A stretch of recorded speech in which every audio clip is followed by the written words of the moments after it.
अस्सलाम वालेकुम व्यूअर, उम्मीद है आप तमाम खैरियत से होंगे। और आज जो मैं बात करने लगा हूँ इंतहाई अलमिया की बात है कि हमारे मुआशरे में 30 से 50% तक लोग ऐसे मौजूद हैं जो कि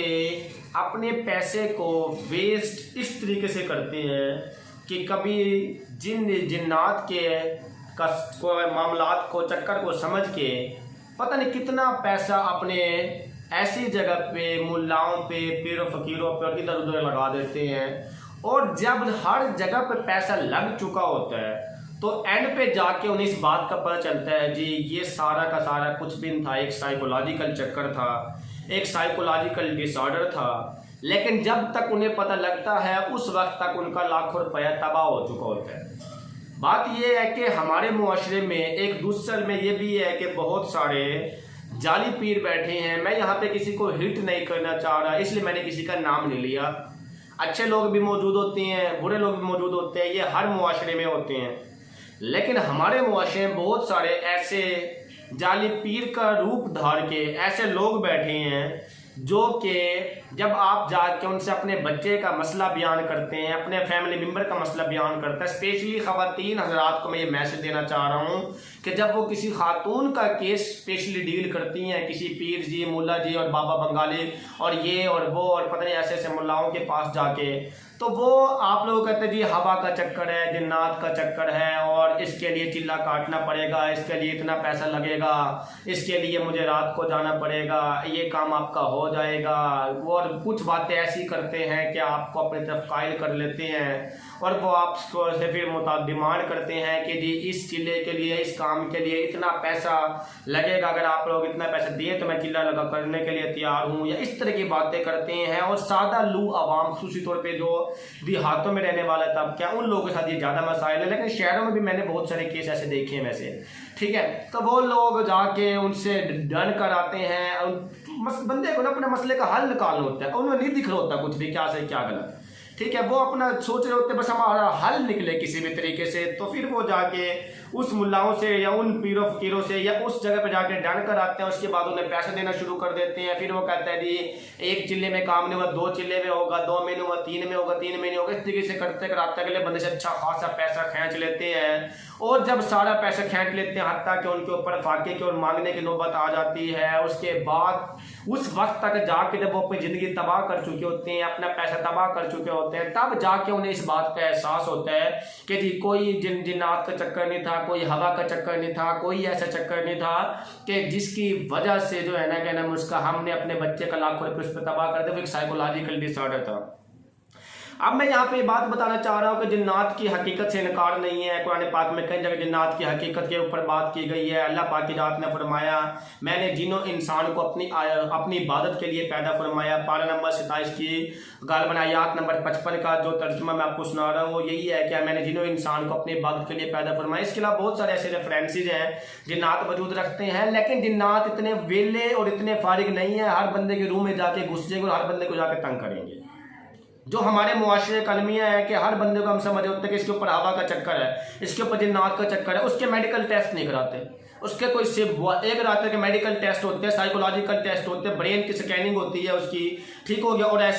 वैसे बहुत सारे डायग्नोस्टिक क्राइटेरिया उसके ऊपर फिट होते हैं जिससे उस बंदे के डायग्नोज होते हैं, ठीक है। वो हमने काम नहीं कराना होता और उधर हम जाके लाखों रुपये अपना बर्बाद कर देते हैं। बात यह है कि बीमारी दुख सुख का ताल्लुक, हर चीज़ का ताल्लुक खुदा की तरफ से है। हमारी ईमान कमज़ोर है इसलिए हम लाखों रुपये अपना तबाह कर रहे होते हैं और इन चीज़ों से हमें निकलना पड़ेगा। मैं आज आपको 3-4 ऐसी बीमारियां बताने लगा हूं कि जिसको सुन के आप लोग कहेंगे कि क्या वाकई ही ऐसा मुमकिन है और हम तो उसको जिन्नात समझते आए हैं। मसलन एक बीमारी फिट्स है, एपिलेप्सी है, मिर्गी के दौरे पड़ते हैं, एपिलेप्टिक जो है बंदे के ऊपर अटैक होता है, उसके अंदर बंदे का पूरा जिस्म सख्ते के अंदर आ जाता है, हाथ उसके अकड़ जाते हैं और इसके साथ साथ दांत उसके जो ना आपस के अंदर जो है ना तंग होना शुरू हो जाते हैं, दांतों के ऊपर प्रेशर आता है, आंखें वो बाहर की तरफ निकाल लेते हैं, पूरे के पूरे जिस्म को वो अकड़ा लेते हैं। अब जब ऐसी कंडीशन होता है या फिर थ्रबिंग की कंडीशन हो सकती है तो हमने तो उसको जिन जिन्नात का नाम ही समझने। जब वो बंदा ऐसे कप कपाएगा और ऐसे उसके दांत बाहर निकलेंगे और जिस्म उसका कट जाएगा, हाथ पैर उसके मुड़ जाएंगे, तो हम उसको जिन जिन्नात समझते हैं और हम किसी पीर बाबा के पास, मुल्ला जी के पास लेके जाते हैं। वो जिन जिन्नात का नाम देके हवा का चक्कर बताता है, उसका दरूद दम करते रहते हैं, या फिर बहुत सारे ऐसे मामला करते रहते हैं कि जिसकी वजह से वो और ज़्यादा मसाइल ठीक तो होना नहीं होता, लेकिन उसके पास पैसा आता रहता है। अब अगर ये एक बीमारी है जिसके अंदर फिट्स पड़ते हैं, फिट्स की जो एक्चुअल रीजन है भाई वो हाइपोक्सिया की वजह से होती है। हाइपोक्सिया दिमाग में ऑक्सीजन की कमी को कहते हैं, और ये दो तरीकों से हो सकती है। दिमाग में जो बारीक कैपिलरीज हैं, ब्रेन को ले जा के अंदर जो खून को ले जाने वाली शरियानें हैं वो काफ़ी ज़्यादा बारीक होती हैं। अगर उसके अंदर खून ना पहुंचे तो उस तरह के मसाइल आ सकते हैं, जिसके अंदर 2-3 तरह के मसले आ सकते हैं कि अगर कुछ हिस्से के अंदर ना पहुंचे तो फिर पार्शियल सीजर हो सकता है उस बंदे को, यानी कि थोड़ी सी वेनें उसकी सही तरीके से ऑक्सीजन सप्लाई नहीं करती, या फिर जनरल और टोटल सीजर, यानी कि कुल भी उस बंदे का दिमाग जो है इसका ऑक्सीजन की कमी का शिकार हो सकता है। लेकिन ये मसला ऑक्सीजन की कमी से आता है, जिसके अंदर कोई जिन जिनात का चक्कर नहीं होता, जिसको हमने हाथ पैर मुड़े हुए का जिन जिनात समझ लिया। इसके साथ मैं अब दूसरी बीमारी के बारे में बात करने लगा हूं कि जिसके अंदर अब हम कहते हैं जी इस बंदे को हेलुसिनेशन होते हैं। हेलुसिनेशन की है कि एक बंदे को अगर गैर मौजूदगी का एहसास होता है, नए चेहरे दिखाई देते हैं, नई आवाज़ें सुनाई देती हैं, गैर मौजूदगी का एहसास उसको महसूस होता है कि उसके जिस्म के ऊपर कोई चीज़ अटैक कर रही है, उसको कभी कभी अपने अंदर कोई रिपोर्ट, कोई हवा, कोई जिन्नात की तरह के अलामात पाई जाती हैं, और वो उन चेहरों को देखता है जो दुनिया में नहीं होते, उन आवाज़ों को सुनता है जो कि नहीं होती। तो फिर उस बंदे ने भी उस चीज़ को जिन बहुत ही समझने, और सादा लोग अवाम चूंकि हमारे मुआशरे में शऊर का ये कमी है, इसीलिए पीर बाबा मुल्ला के पास ले जाके उसके दम दूध से उसका इलाज करवा रहे होते हैं। काफ़ी ज़्यादा पैसा डिस्ट्रॉय कर तबाह करने के बाद पता लगता है जी कि ये तो शिज़ोफ्रेनिया की हेलुसिनेशन सिम्टम है, जो कि साइकोलॉजिकल डिसऑर्डर है, ठीक हो गया, नफसियाती मसला था और उसकी वजह से हमने पैसा लगा दिया। अब इसके ऊपर तो बहुत सारी मूवीज भी बन चुकी है, हालांकि ये बीमारी बड़ी कॉमन हो चुकी है, लेकिन इसके बावजूद आज के दौर में मैंने बहुत सारे ऐसे मसले देखे हैं, ठीक हो गया। अगर आप इंडियन मूवी उठा के देख लें मदहोशी, उसके अंदर यही दिखाया गया है कि वो गैर मौजूदगी का एहसास फील करती है अदाकारा। अगर आप कार्तिक उठा के देख लें तो फरहान अख्तर के वो भी गैर मौजूदगी का सहारा महसूस करते हैं, ठीक हो गया। या अगर आप पाकिस्तान के अंदर भी बहुत सारे ऐसे ड्रामे और ऐसी मूवीज बनी हैं जो कि साइकोलॉजिकल डिसऑर्डर्स के ऊपर हैं, जो बंदे को जिन जिन्नात की तरह के इलामात फील करवाते हैं, लेकिन उसके अंदर जिन जिन्नात नहीं होते, बल्कि उसको गैर मौजूदगी का उसको एहसास होता है, नई आवाज उसको फील होती हैं, लेकिन उसके लिए होती हैं, पेशेंट के लिए होती है, हकीकत में नहीं होती वो, क्योंकि साइकोलॉजिकल डिसऑर्डर दिमाग का वो हिस्सा फील तो कर रहा होता है ना। ये एक तीसरी बीमारी जिसके अंदर हम डुअल पर्सनैलिटी डिसऑर्डर या मल्टीपल पर्सनैलिटी डिसऑर्डर की होती है, जिसके अंदर बंदे के अंदर एक टाइम में दो से ज्यादा ख्यालात दिमाग के अंदर आ जाते हैं, दो से ज्यादा उसकी पर्सनैलिटी बन जाती है। उसको भी हम जिन भूत समझ लेते हैं कि एक टाइम के अंदर एक बंदा अच्छे रूप के अंदर भी हो सकता है और गलत रूप के अंदर भी हो सकता है, एक टाइम में एक बंदा सीरियल किलर भी हो सकता है, और वही सादालू बिल्कुल जो है ना एक इंतहाई सादा आदमी भी हो सकते हैं। तो इस तरह की मल्टीपल पर्सनैलिटी डिसऑर्डर्स भी हो सकते हैं। इस बीमारी में तो और भी ज्यादा मसला साइन एंड सिम्टम ये देखने के अंदर आई है कि ये जो बीमारी है इसके अंदर बंदे की आवाज़ चेंज हो जाती है, कभी कभी तो मर्दों में से औरत वाली आवाज़, औरतों में से मर्दों वाली आवाज़, बड़ों में से बच्चों वाली आवाज़, बच्चों में से बड़ों वाली आवाज़, और आवाज़ चेंज हो जाती है, उसकी ताकत और इख्तियारात चेंज हो जाते हैं। तो हमें तो फिर कन्फर्म यकीन नहीं आने कि जिन भूत है, और भाई ये जिन भूत नहीं है, वो पर्सनैलिटी डिसऑर्डर्स होते हैं मुख्तलिफ तरह के। अब बहुत सारी ऐसे डिसऑर्डर्स हैं जो कि वो जिन भूत नहीं होते, फिर बाद में हमें इस चीज़ का दुख लगता है जी हमने क्या काम किया। आप लोग हमेशा याद रखें कि अगर आप लोग किसी ऐसे बंदे के पास जाके अपना दम दरूद कराते हैं जो फीस बिल्ला करता है, कोई आपसे पैसे का मुतालबा नहीं करता, चलो वो तो समझ में आने वाली बात है, अल्लाह पाक के कलाम में ताकत होती है, तो इसलिए उसके अंदर जो नासर होता है और इसलिए वो आपको ठीक कर सकता है। एक तो ये बात दिमाग के अंदर रख लें कि कोई ऐसा चक्कर नहीं है कि जिन आएगा दिमाग के अंदर घुस जाएगा, जिस्म के अंदर घुस जाएगा, उसके ऊपर अटैक करेगा, और रूह के अंदर घुसना इतना आसान काम होता है। खुदा की जात ने कंट्रोल से अपने पास रखा हुआ है, पैगंबरों को भी नहीं ताकत दी कि आप लगे किसी की भी रूह के अंदर घुसने की मिसाल है।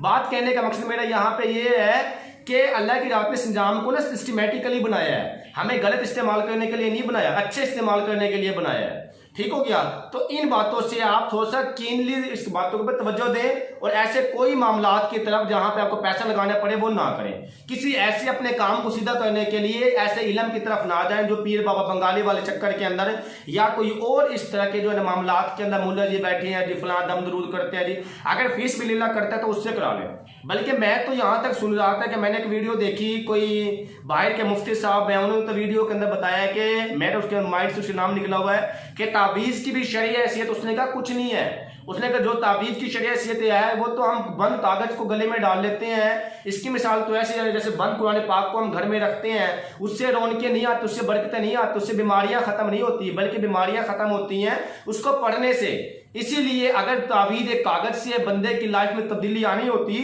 तो फिर उसकी लाइफ में तब्दीली आती ना जिसके घर में कुरान पाक रखी है, लेकिन इसके बावजूद उस घर में तब्दीली क्यों नहीं आती, क्यों नहीं बरकतें आती? यानी कि इसमें जो शिफा है वो आपके पढ़ने में है, आपके तिलावत के अंदर है। इसीलिए मैं आप लोगों को यहाँ पे बात बताना चाह रहा हूं कि आप लोग इन चीज़ों से बचें, इस मामलात से निकलें और कोई भी ऐसे काम ना करें जिससे आपका बहुत सारे पैसे जाया हो जाए। आप लोग डायरेक्ट डॉक्टर के पास जाएं, साइकोलॉजिस्ट के पास जाएं, साइकाट्रिस्ट के पास जाएं, वहां पे जाके अपना मेडिकल एग्जामिनेशन करवाएं, अपने टेस्ट करवाएं, टेस्ट के लिए उस बीमारी को डायग्नोज करें और उसके बाद उसका ट्रीटमेंट करवाएं। अब जो लोग दूसरों को नुकसान पहुंचाने और ये वाले काम कराते हैं तो मेरी उनसे रिक्वेस्ट ये है कि आप किसी का कोई नुकसान नहीं कर सकते, क्योंकि नुकसान और फायदा देने वाली सिर्फ खुदा की जात होती है। जो लोग दूसरों के ऊपर तावीज़ गंडे करा के ये समझते हैं कि हम किसी को नुकसान कर देंगे, तो याद रखें